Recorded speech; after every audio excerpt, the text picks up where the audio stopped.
Ok, vamos a empezar con la próxima, con Griselda, una médico de Ciudad de México, conoce mucho tiempo. Empezamos hasta 2-3 años haciendo estos programas y ella es dedicada a educación de neurocirugía en Ciudad de México y con la comunidad especialmente de neurocirujanos pediátricos de Latinoamérica. De hecho, ella va a hacer un congreso en septiembre de neurocirugía pediátrica de Ciudad de México.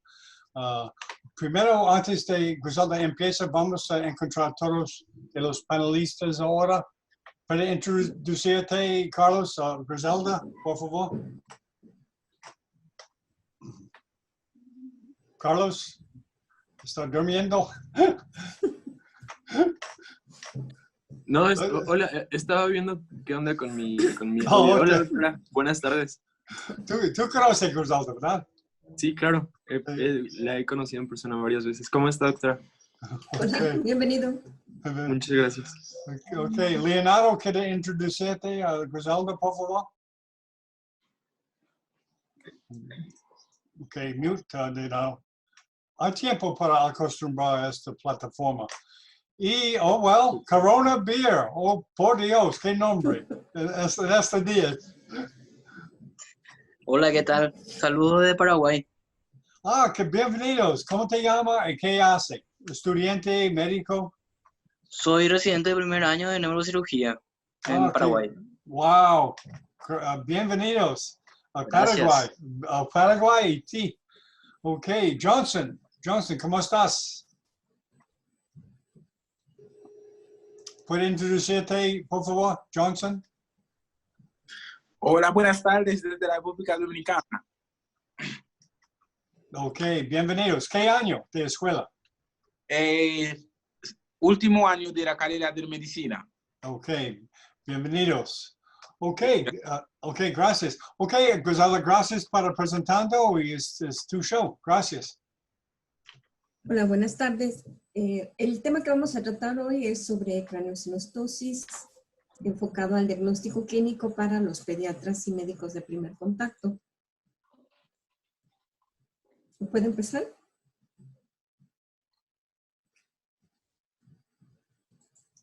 Sí, puede ver. Ya se alcanza a ver. Tal vez un poco más grande. Sí, perfecto, Okay, Griselda. perfecto. Ok.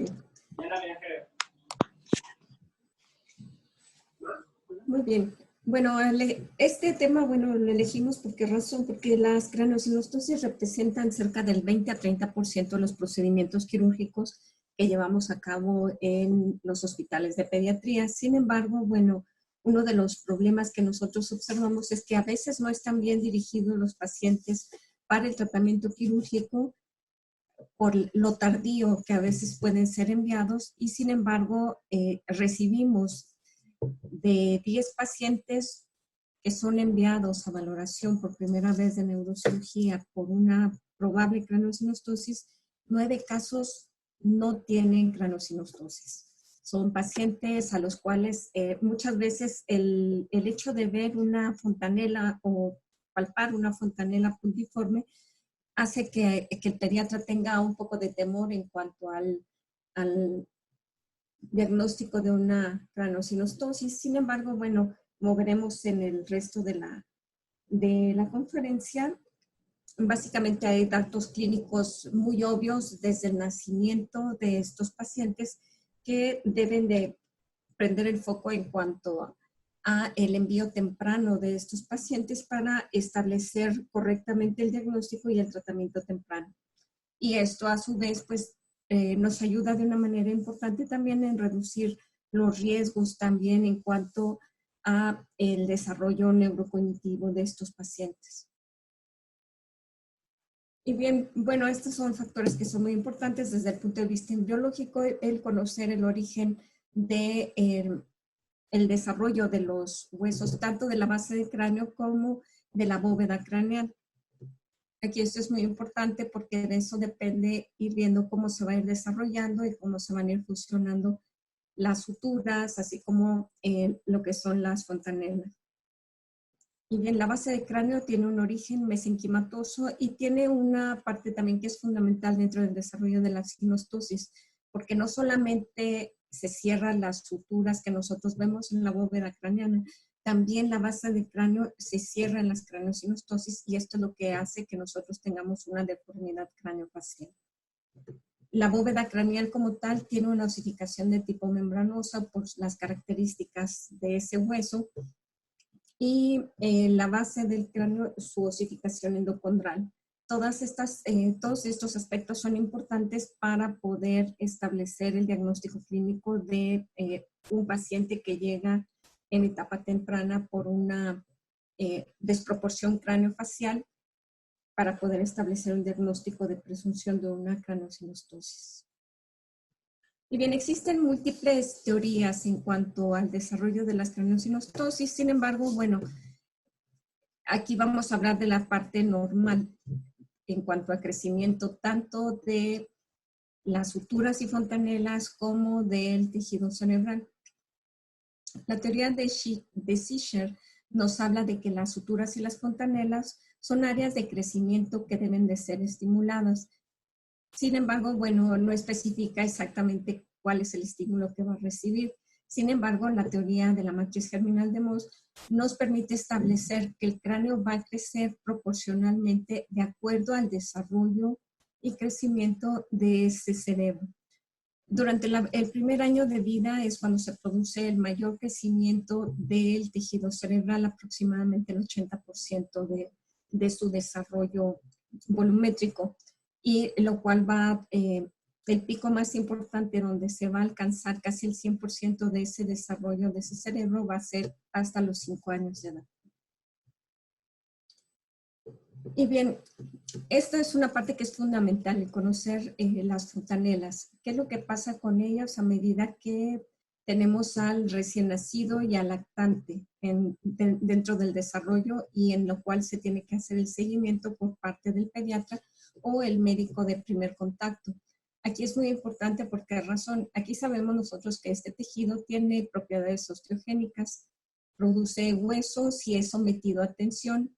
Aquí principalmente nos referimos a lo que es el pericráneo.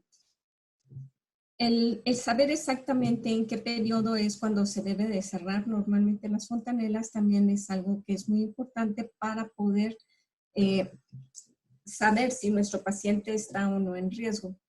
La fontanela lambdoidea o posterior, esta se cierra en los primeros 2 meses de vida extrauterina. Las anterolaterales o esfenoidales que constituyen el tedium se cierran alrededor de los 2 meses de edad.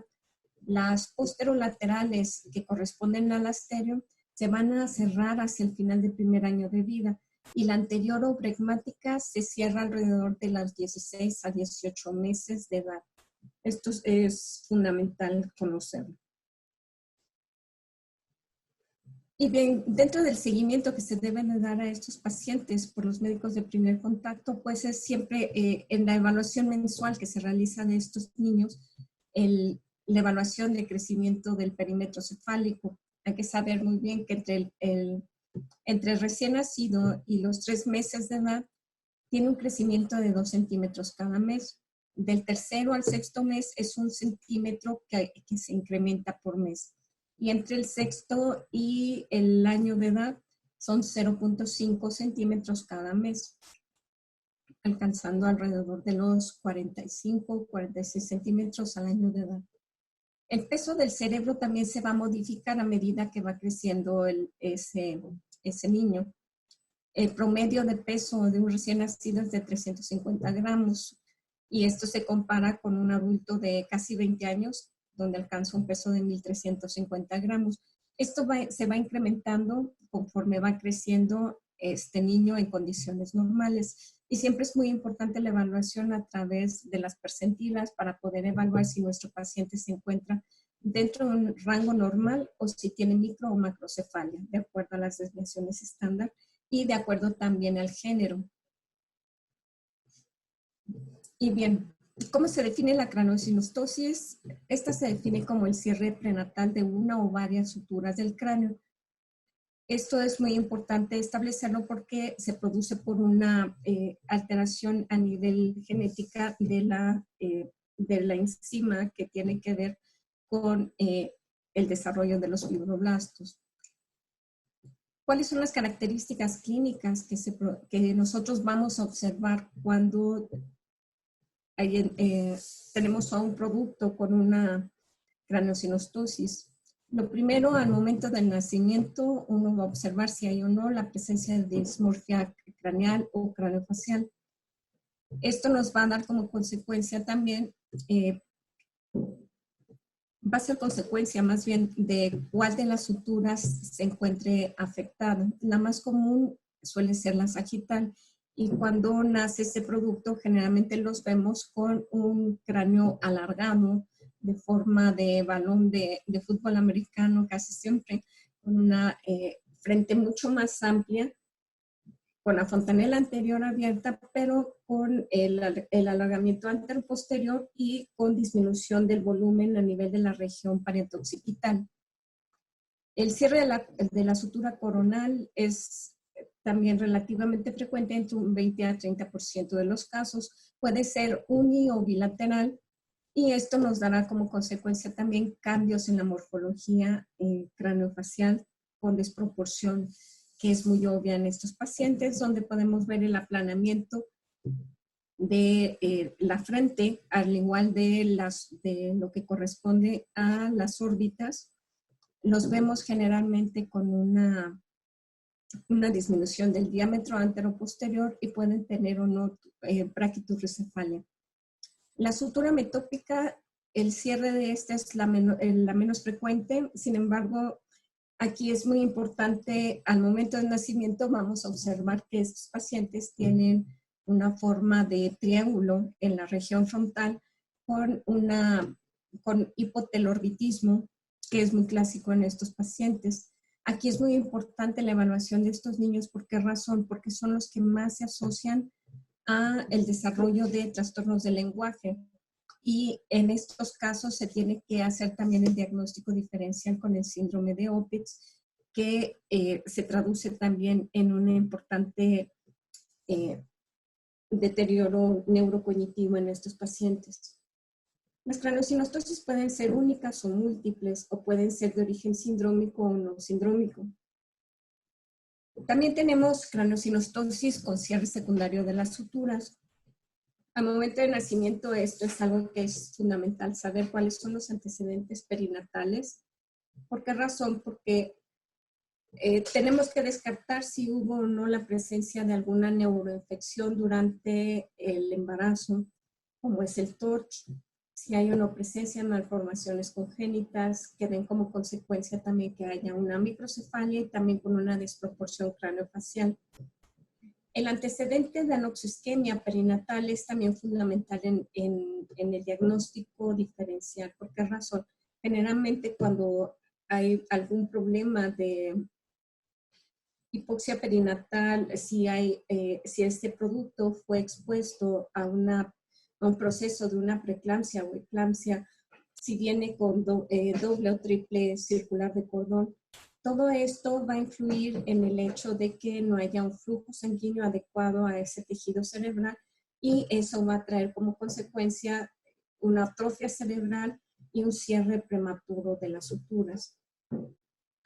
En otros pacientes que también podemos observar un cierre secundario y prematuro de las suturas son aquellos niños que tuvieron una hidrocefalia congénita o que tuvieron también una hidrocefalia poshemorrágica por sangrado de la matriz germinal, y a los cuales se les trató con la colocación de un sistema valvular. Cuando estos tienen sobredrenaje, ¿qué es lo que sucede? Tiende a haber una contracción de ese sistema ventricular y ese parénquima también, lo cual favorece que haya un cierre prematuro de esas suturas con una deformidad secundaria. Este es un caso de un paciente con Zika. Esto es importante porque el Zika, bueno, en los últimos años ha sido uno de los graves problemas que hemos tenido a nivel mundial, principalmente en Sudamérica, países como Brasil, donde fue una de las principales causas de microcefalias congénitas en los productos recién nacidos. Obviamente, bajo estas condiciones, en estos pacientes, a pesar del cierre prematuro, vemos en las imágenes cómo ese cerebro está atrófico, tiene ventriculomegalia, y cualquier procedimiento quirúrgico que se ofreciera no serviría en absoluto para hacer una ampliación o remodelación, puesto que, como ya sabemos, el crecimiento de ese cráneo va a depender mucho de las condiciones de ese cerebro. Si es un cerebro bajo condiciones normales, crecerá, pero si vemos que hay alguna malformación congénita o un proceso infeccioso en útero, esto no se va a dar a pesar de las cirugías. Estas son imágenes que son muy características de cómo vemos nosotros clínicamente a un paciente con craneosinostosis, desde lo que es un cráneo normocéfalo redondeado de una apariencia completamente normal en un bebé. Estas son las características que debemos nosotros de evaluar. También la disposición de las orejas, la implantación del cabello, la posición de la nariz y todas las estructuras también faciales son importantes y nosotros tenemos que estarlas evaluando clínicamente. Este es un caso de una plagiocefalia donde nosotros vemos cómo es completamente anormal la forma del cráneo, vemos la disposición de crecimiento que tiene, que va a ser en proporción al sitio donde están abiertas las suturas. En el sitio donde se encuentra cerrada la sutura, no va a haber crecimiento y eso es lo que va a favorecer la deformidad secundaria. Entonces, siempre la clínica va a ser uno de los factores fundamentales para el diagnóstico. En la braquicefalia, podemos tener pacientes también con braqui o plagiocefalia que pueden ser verdaderas o no. Aquí es importante, ¿por qué razón saberlo?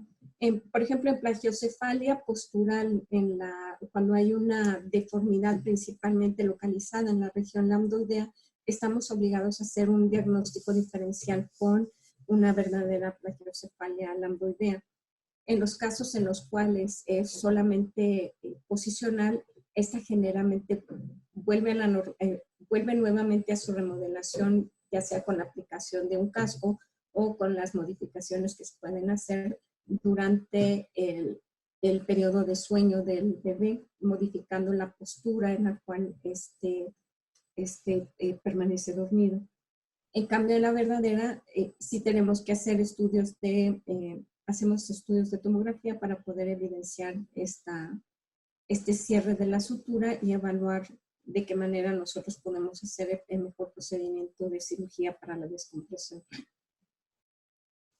En el caso de las dolicocefalias, que son las más frecuentes que nosotros observamos, como ya les mencioné, esto es algo muy característico, el crecimiento anteroposterior del cráneo. Y esta se subclasifica en 3 subtipos dependiendo del tercio de lo que es la sutura sagital que se encuentre afectada en estos pacientes. Algo que es muy característico es ver cómo la región frontal se ve mucho más amplia y más protuyente a nivel de esta región, y en las regiones temporales muchas veces también se encuentra deprimida. Y bien, el diagnóstico actualmente, bueno, se puede establecer inclusive el diagnóstico a nivel fetal durante los seguimientos que realizan los ginecólogos con sus ultrasonidos 3D y 4D que permiten evaluar las malformaciones congénitas en estos productos. Y al momento del nacimiento, el médico de primer contacto es quien tiene que hacer una evaluación apropiada de este bebé para poder establecer si presenta o no alguna malformación congénita. De aquí depende mucho también la optimización de estudios de diagnóstico por imagen. Actualmente, bueno, en Alemania solamente se están realizando ultrasonidos con estudios láser para poder establecer la craneosinostosis en el producto ya al nacimiento. En nuestros países se siguen utilizando desde radiografías simples donde se puede establecer si el niño tiene o no un cierre prematuro de las suturas, o ya sea la tomografía con reconstrucción 3D que nos permite poder evaluar mejor tanto el tejido cerebral para poder saber si tiene o no alguna malformación congénita, y también para poder visualizar el cierre de cuál de las suturas están afectadas en este producto y con base a eso hacer una planeación quirúrgica adecuada. Algo que es muy importante también, el envío oportuno debe de ser antes de que cumpla el primer año de vida. ¿Por qué razón? Porque es cuando se obtienen los mejores resultados en cuanto a la descompresión y la remodelación craneal. Y también es aquí donde se puede autolimitar también el hándicap cognitivo que puede tener a futuro este bebé. Aquí es importante también saber que los profesionales de la neuropsicología pueden hacer evaluaciones inclusive antes del año para poder establecer si hay o no algún retraso en cuanto al desarrollo cognitivo de estos productos a través de la prueba de Battelle.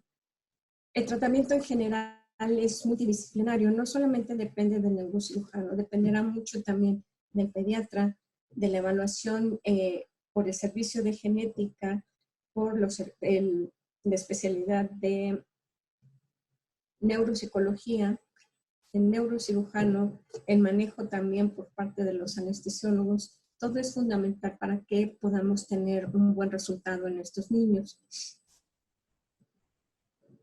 Y bien, esta es una pregunta que nosotros siempre recibimos esto en las notas de envío de los pediatras. Envío por fontanela puntiforme a descartar craneosinostosis. Es importante ver la fontanela puntiforme en estos pacientes para hacer el diagnóstico. Obvio que no. La gran mayoría de estos niños cuando llegan con nosotros, los que tienen craneosinostosis verdaderas, generalmente la fontanela anterior está permeable, es palpable.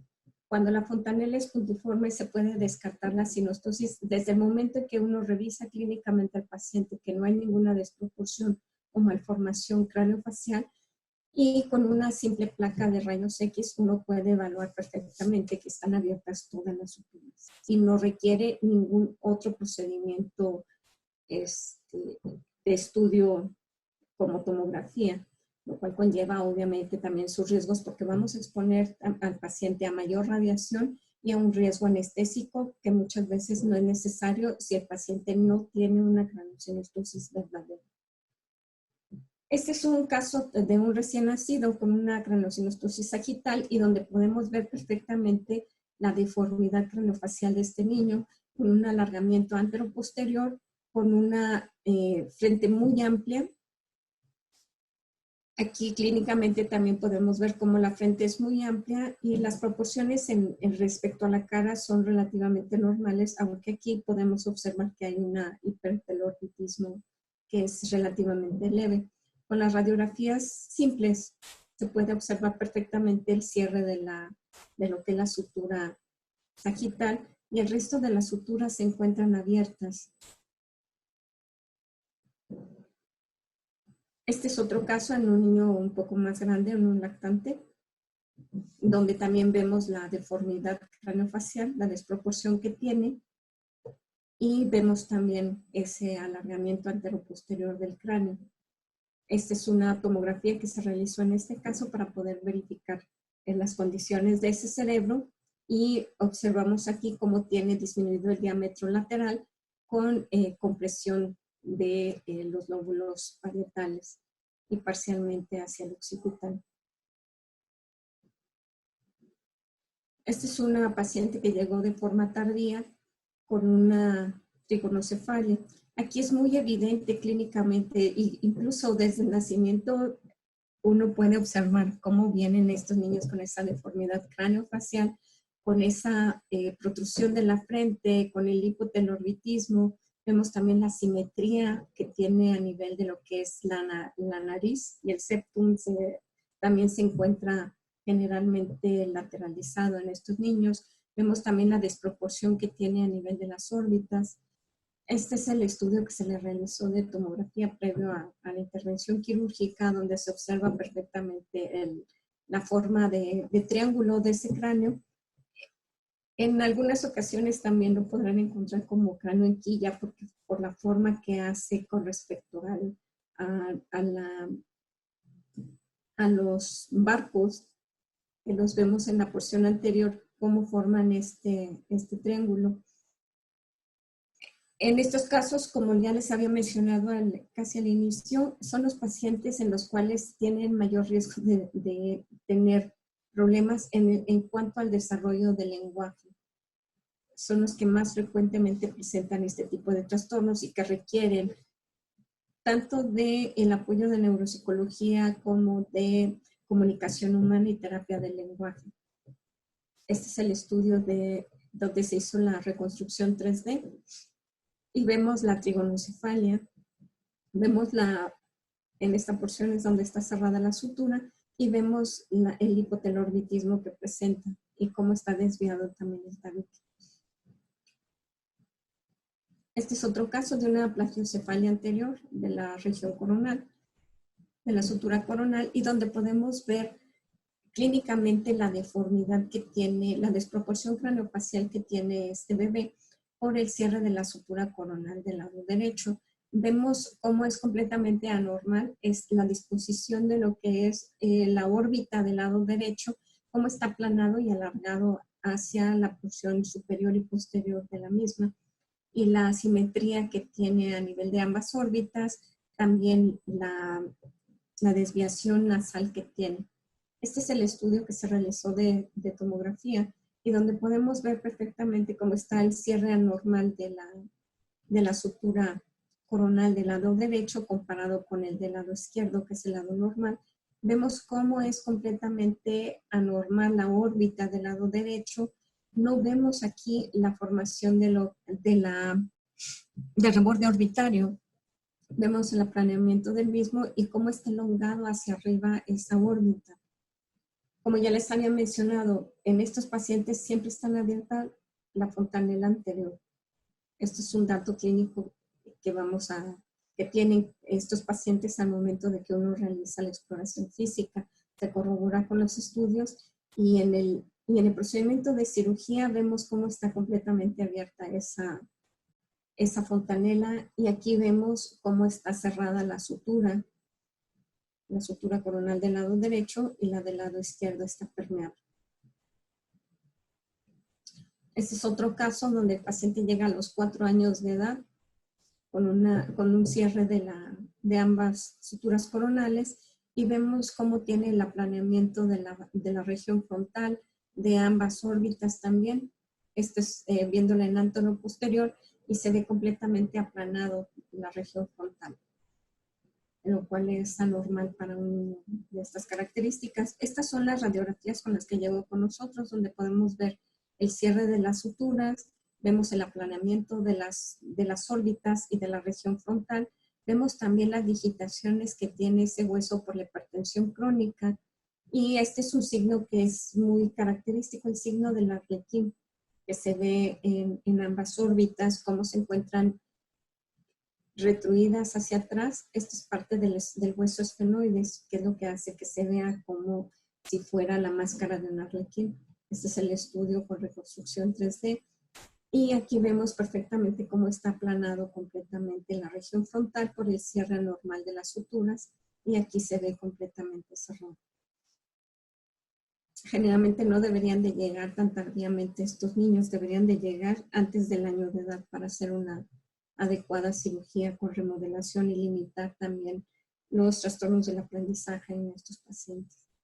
Este es otro caso de un paciente con una plagiocefalia lambdoidea, en donde también podemos ver el crecimiento en las áreas donde están las suturas normales, en la región frontal del lado derecho y en la región occipital izquierda por el cierre secundario de la sutura lambdoidea. Y aquí vemos también la simetría facial que presenta debido a esa desproporción con el crecimiento secundario al cierre de las suturas. Este es otro caso de otra paciente con una craneosinostosis múltiple no sindrómica, donde también vemos aquí, este ya es en cirugía, donde podemos ver la deformidad craneofacial que presenta esta paciente secundario al cierre anormal de las suturas. Esta es la reconstrucción en 3D, donde vemos que tiene un cierre tanto de la sutura sagital como de la coronal del lado izquierdo.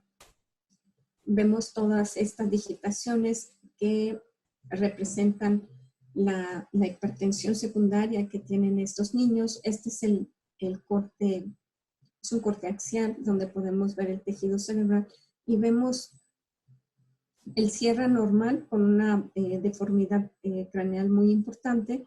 Y aquí este estudio es de gran relevancia para nosotros, para cirugía. ¿Por qué razón? Porque aquí vamos a ver toda esta serie de espículas que se introducen dentro de la dura madre, y esos son factores muy importantes para la cirugía, para poder prevenir complicaciones, sobre todo por lesiones que se pueden producir al momento de hacer el despegamiento, como son las laceraciones del seno sagital o laceraciones inclusive también de la dura madre. Todo eso es algo que nosotros tenemos que prevenir desde el momento que vamos a hacer la planeación de la cirugía, y saber que en el momento que se llega a producir alguno de estos desgarros tenemos que repararlo inmediatamente para prevenir otra serie de complicaciones. Este es la vista posterior de esta reconstrucción, donde podemos ver perfectamente también cómo está completamente anormal el hueso occipital. Aquí, bueno, en estos casos generalmente se hacen estos procedimientos en 2 cirugías para poder tener el mejor resultado con estos niños, principalmente cuando vemos que hay una compresión importante en la fosa posterior y que tiene además una malformación de Chiari tipo 1 secundaria.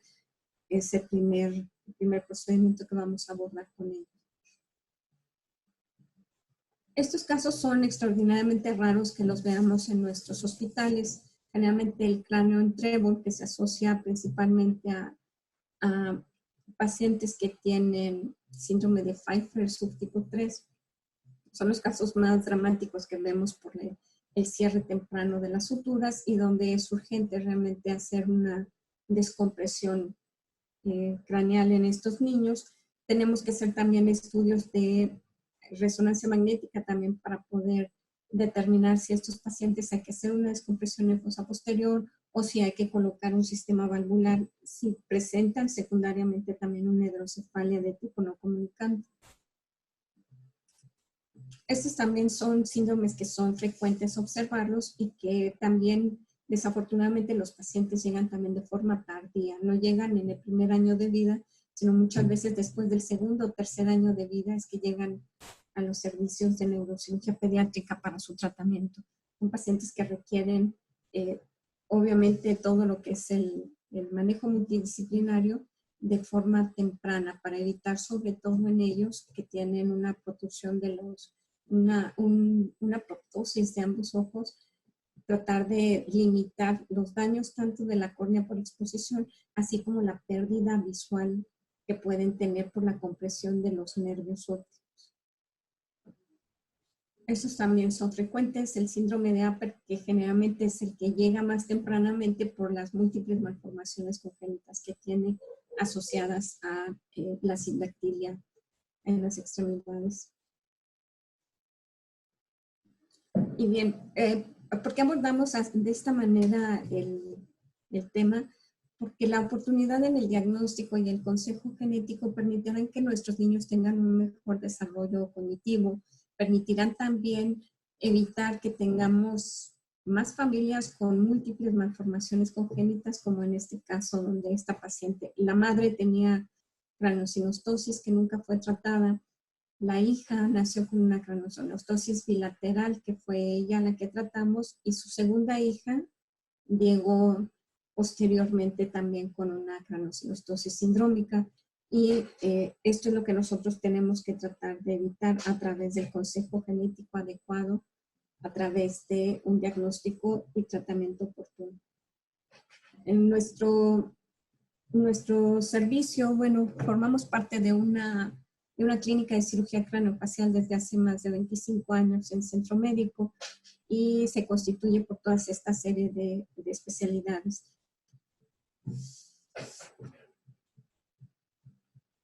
Muchas gracias.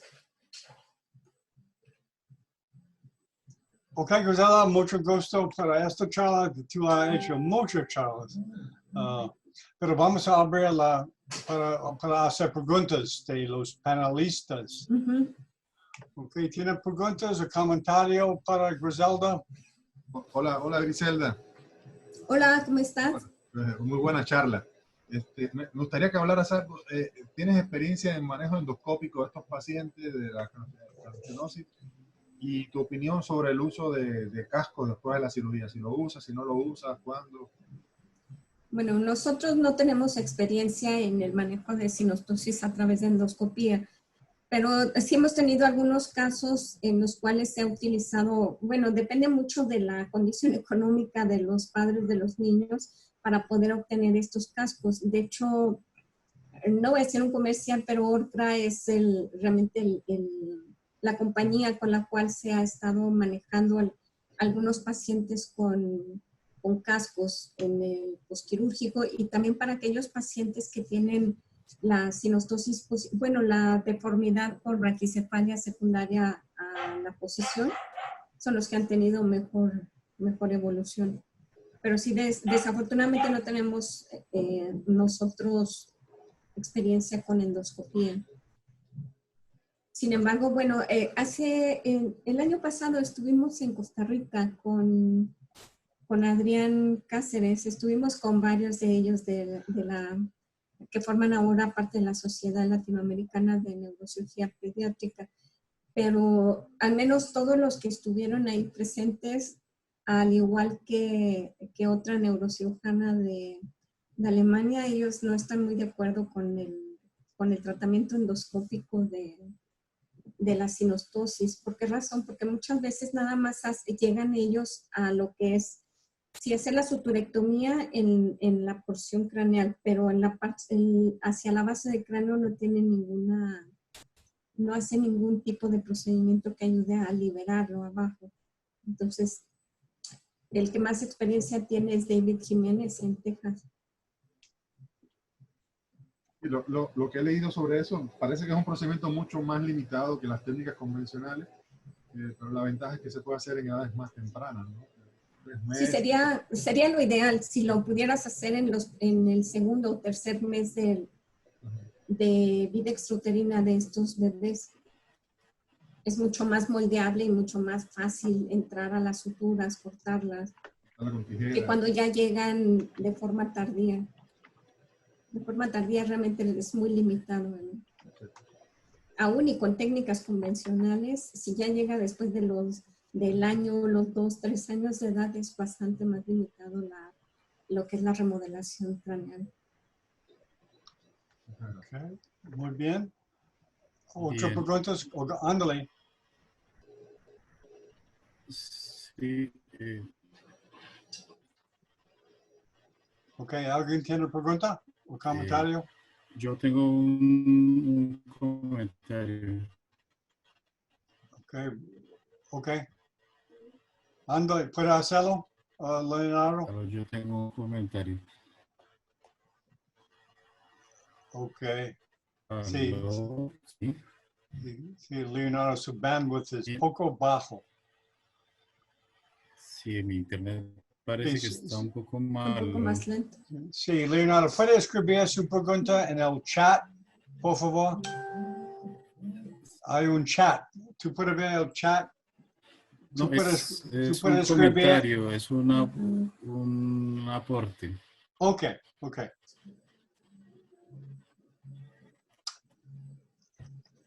Ok. Es que tengo internet lento. Yo lo escribí porque está muy lento el internet. Ok. Ok, hay otros hasta... El video, a ver si se escucha mejor. Doctor, tenía una duda. Sí. Quería saber cuál es la tasa de supervivencia en un paciente o en los pacientes que tienen síndrome de Coulson-Apert o deformidad de Trevor una vez realizada la cirugía. La supervivencia es más del 95%. En los ¿Y qué pacientes, tanta es? en los pacientes que son sindrómicos. De hecho, bueno, en los pacientes con sinostosis sindrómica generalmente hacemos varios procedimientos quirúrgicos, pero se hacen en diferentes tiempos. Generalmente el primer procedimiento que se hace, dependiendo de las condiciones en que llega el paciente, si el paciente con APER o con síndrome de Cruzón o con síndrome de Pfeiffer llegan con importante dificultad respiratoria, lo primero que se tiene que hacer con ellos es hacer una traqueostomía para poder tener esa vía aérea permeable. Eso es lo primero. Luego, ya una vez que se ha hecho el estudio de ese paciente, la primera cirugía que se hace es la descompresión. Se hace el avance frontoorbitario y se hace la remodelación frontal en esos pacientes para darle el espacio. Luego, en un siguiente procedimiento que vamos a esperar alrededor de 2 a 3 años, se hace entonces el avance de tercio medio facial, pero aquí dependerá mucho de las condiciones del paciente y también de la determinación del punto en el cual sería lo más conveniente de acuerdo a la evaluación de cirugía maxilofacial. ¿Por qué razón? Porque en niños muy pequeños, entre los 2 y 4 años de edad, puedes llevar a cabo un procedimiento de monobloc también para poder hacer el avance frontoorbitario, y aquí dependerá mucho de las condiciones del tercio medio facial para poder evaluar si se va a colocar un halo externo o si se colocan solamente el dispositivo para el avance interno. Esos son los distractores internos o puede ser el halo. Eso dependerá mucho de las condiciones de ese tercio medio facial para la conexión, para la colocación de los tornillos para poder hacer un Lefort tipo 3. Ok, Griselda, Leonardo ha hecho una pregunta, déjame leerlo. Es bastante limitado precisamente por el alto riesgo de laceración de dura madre y de senos, dado que los instrumentos son rígidos y los ángulos de trabajo son muy estrechos. Es todo. Él ha escrito esto. ¿Hay sentido en esto? Bastante, espérame, déjame lo leo. O tú puedes leer también, ¿verdad?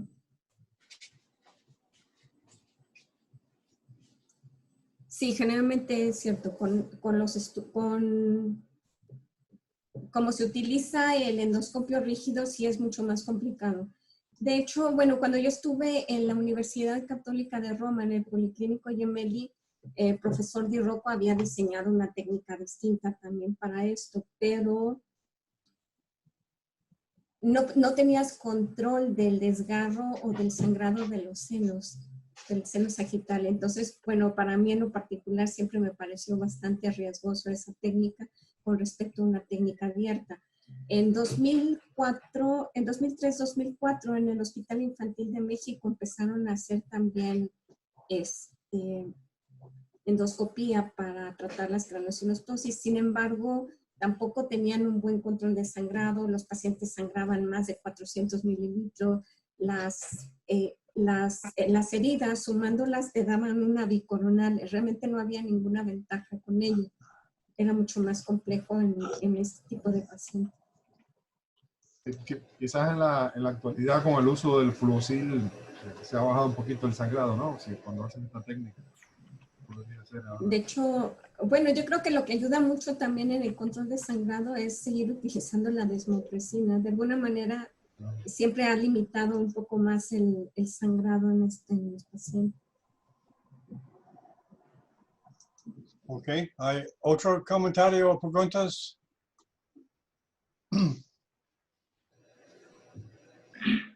Johnson tiene pregunta, ¿no? Sí, tengo una pregunta. Ok, ándale pues. Doctora, un niño con estos síndromes, como el síndrome de Curzon o de APEC, ¿este niño puede estar convulsionando? Generalmente no es frecuente verlos que tengan crisis convulsivas, a menos de que tengan alguna otra malformación cerebral asociada al Curzon. Ok. Si por sí solo el síndrome no se asocia a crisis convulsivas, pero si tiene alguna otra malformación asociada, es probable que sí lo desarrolle en algún momento. Tanto una es esa y la otra es si el paciente tiene hipoxia crónica, es un paciente que en algún momento de la vida va a tener crisis convulsivas. Okay, Griselda, Leonardo ha hecho otro comentario o pregunta. Y Leonardo está en Rusia, un latino en Rusia, en Tyumen, con Albert Sufinov. o Sí, endoscopista. Tú puedes leerlo, ¿verdad? Sí, sí. Ok. Ujú.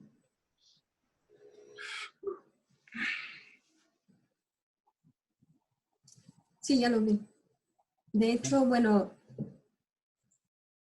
sí, generalmente no lo toleran mucho por el dolor, casi siempre. Entonces, y también, bueno, uno de los problemas o desventajas que anteriormente veíamos con el uso de cascos es que no solamente es que no siempre lo toleraban, tiene mucho que ver con la rigidez del material con el que se llevaba a cabo. Generalmente los cascos que desarrolló Kersenovich en Israel, generalmente el material que viene dentro de ese casco es mucho más suave y permite que pueda tenerlo más tiempo el paciente. Y tiene la ventaja de que no tiene que estar cambiando el casco cada 2 meses o cada 3 meses, sino que ellos lo van rebajando a su interior para poderle permitir a ese paciente seguir con ese mismo casco y hacer la remodelación. Pero sí, cada paciente es diferente. Cada uno va a responder distinto al manejo con este tipo de materiales de órtesis externa. Ok. ¿Hay otro comentario o preguntas para Griselda? Ok. Ok, Griselda, mucho gusto. Gracias otra vez. Gracias a todos ustedes por estar aquí. Ok, sí,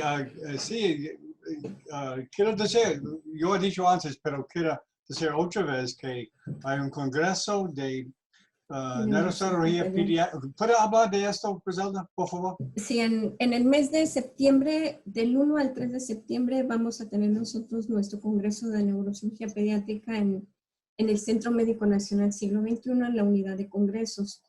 Esperemos que, bueno, esta contingencia que tenemos ahora del coronavirus no afecte el desarrollo de este congreso. Vamos a tener también talleres precongreso en el día 31 de agosto para diferentes procedimientos y pues están cordialmente invitados. John. Sí. Yo tengo otra pregunta. Ok. Doctora, sí, dime.